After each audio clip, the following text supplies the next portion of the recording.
Comercio internacional para el grupo 4R5RCR. Vamos a entrar a la unidad 3. Anteriormente dejamos atrás ya la unidad 2. Hicimos las consultas en el Zoom para ver si tenían algunas preguntas. Eso ya quedó superado. Ahora entramos a la unidad 3, cambio extranjero y tipos de cambio. Esta unidad se constituye de 3 puntos. El 3.1, introducción, concepto de cambio y tipo de cambio. 3.2, comportamiento de mercado de cambios. Y el punto 3.3, que es controles del comercio internacional, que tiene 3 subpuntos, que luego lo vamos a analizar más adelante, pero que ustedes lo tienen en el programa que se les ha enviado de la materia. Vamos a entrar ahora al punto 3.1. Introducción, concepto de cambio y tipo de cambio. En todas las transacciones u operaciones internacionales, financieras internacionales o monetarias, si quieren llamarle, hay que considerar el cambio extranjero. El cambio extranjero que viene a ser la divisa o moneda extranjera, sea dólar, sea yen, sea euro, sea libra esterlina, etc. Ese viene a ser el concepto de cambio extranjero, o sea, la moneda. Nosotros, para hacer operaciones internacionales de compra-venta en la exportación-importación, generalmente en Bolivia usamos el dólar o los euros. En alguna otra medida se podrá usar la libra esterlina o el yen japonés. Y el tipo de cambio, que es un concepto distinto, está referido al precio expresado en moneda nacional por cada unidad de moneda extranjera que queremos nosotros adquirir. Se considera en el tipo de cambio el precio de compra y el precio de venta. El tipo de cambio es el precio en moneda nacional que tenemos que erogar para comprar una divisa extranjera.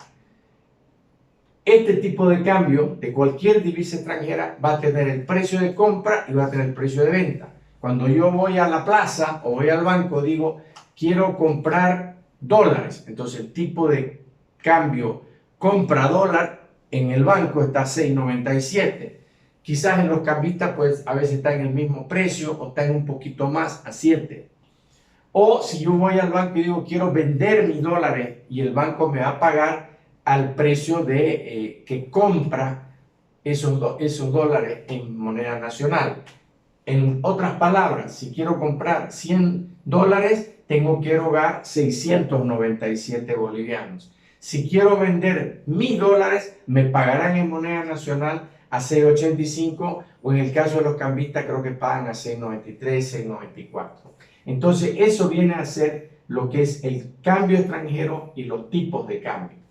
En todas las operaciones que hacemos a nivel internacional es muy importante que tomemos en cuenta los tipos de cambio, porque permanentemente en este último tiempo han ido variando. El real, por ejemplo, ha estado fluctuando entre 5,60 reales por dólar y 5,25, 5,30 reales por dólar. Ni se diga del peso argentino.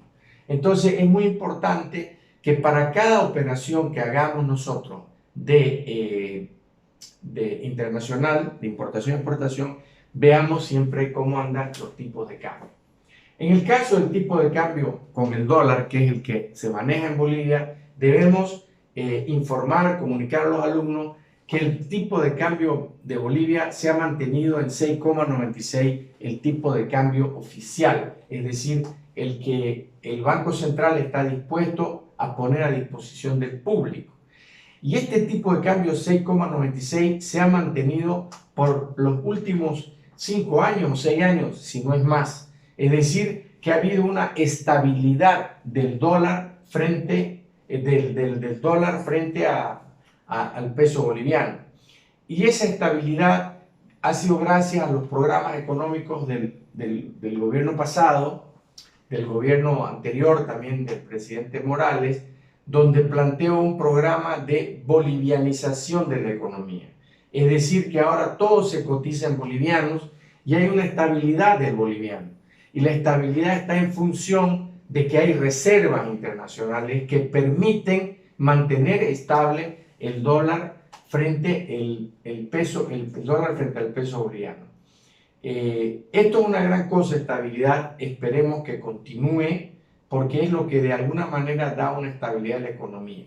Diferentes casos han sido la Argentina, donde el dólar se ha apreciado y el peso argentino se ha depreciado. En el caso boliviano, el boliviano se ha apreciado y el dólar más bien sufrió una pequeña depreciación, porque hasta hace un tiempo atrás el último tipo de cambio diferente al de hoy día era de 8 pesos por dólar y ahora está en 6,96. Los bancos venden a 6,97.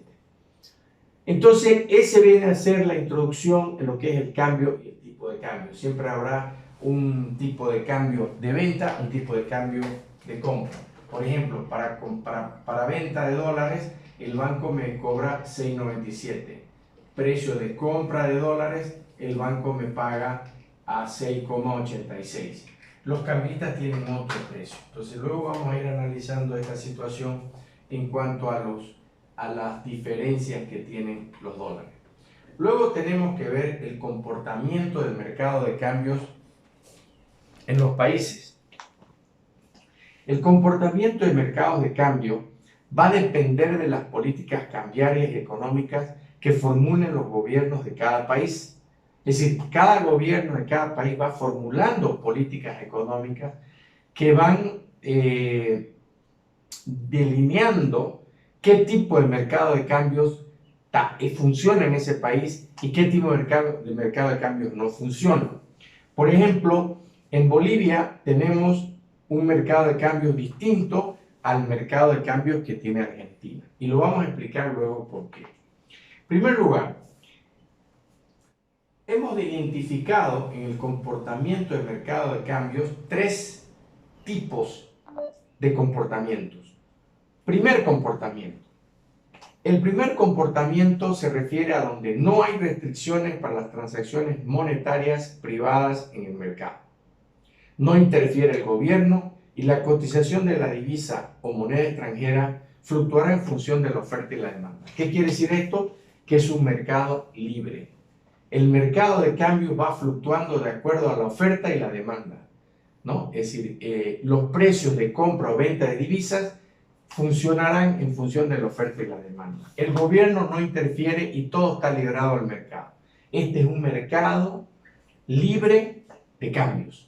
Y este es un mercado que se da principalmente en los países como ser Europa, Estados Unidos.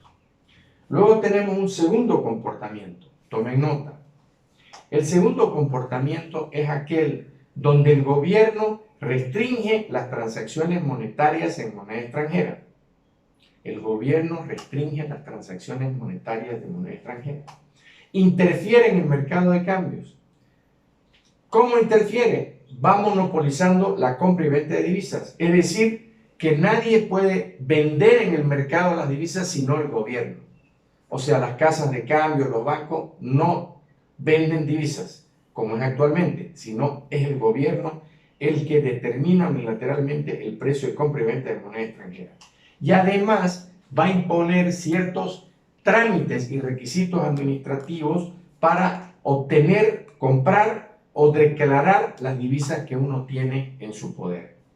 Este segundo comportamiento, que vuelvo a repetir, el gobierno restringe las transacciones monetarias de moneda extranjera, interfiere en el mercado de cambio. ¿Cómo lo interfiere? Monopolizando la compraventa. El único que puede comprar y vender es el gobierno. Las otras entidades, casas de cambio, bancos y cambistas, etcétera, quedan completamente prohibidos de vender la divisa extranjera. Entonces, para comprar la divisa extranjera en este segundo modelo, los importadores tienen que ir a alguna repartición administrativa del Banco Central o del gobierno para hacer una solicitud donde le piden una serie de requisitos para poder comprar el dólar a un cierto tipo de cambio fijo. Ahí es el gobierno el que determina el cambio, cuánto es el precio de compra y cuánto es el precio de venta. Entonces, la gente que quiere comprar dólares para cualquier motivo justificado tiene que ir a esa instancia a hacer fila, hacer cola para explicar su solicitud. El gobierno evaluará si justifica venderle dólares a ese importador o a esa empresa o a esa persona y le vende al tipo de cambio. Y en caso le vende al tipo de cambio solicitado. Por el parte de los exportadores, que son los que reciben dólares de otros países por las ventas que hacen de los productos, el exportador en realidad tiene la obligación de declarar esas divisas que recibe ante la oficina del gobierno. Y el gobierno le pagará, se queda con las divisas del gobierno y le paga a un tipo de cambio que el gobierno ha determinado en la compra y en la venta. Entonces hay un mercado controlado por el gobierno. Y estos mercados controlados, como es el caso de Venezuela, como es el caso de Argentina y otros casos seguramente que hay por ahí, en Bolivia no dieron resultado. Existió una experiencia en Bolivia muy desfavorable, muy ingrata, que fue cuando definieron un control de cambios en Bolivia. Eso fue por el año 1983.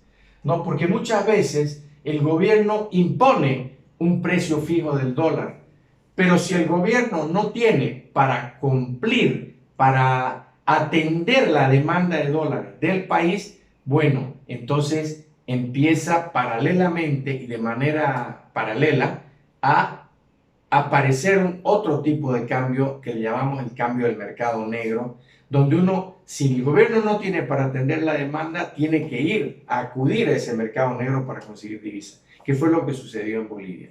Y lógicamente, si el gobierno da un precio de 6 bolivianos fijo, quizás seguramente el precio de ese mercado paralelo, mercado negro, no será 6 bolivianos, probablemente sea más, porque muchas veces ante la excesiva demanda de dólares y no hay dólares que el gobierno atienda, el mercado paralelo lo puede atender, pero lógicamente cobrando un precio mucho más alto, entrando a una especulación.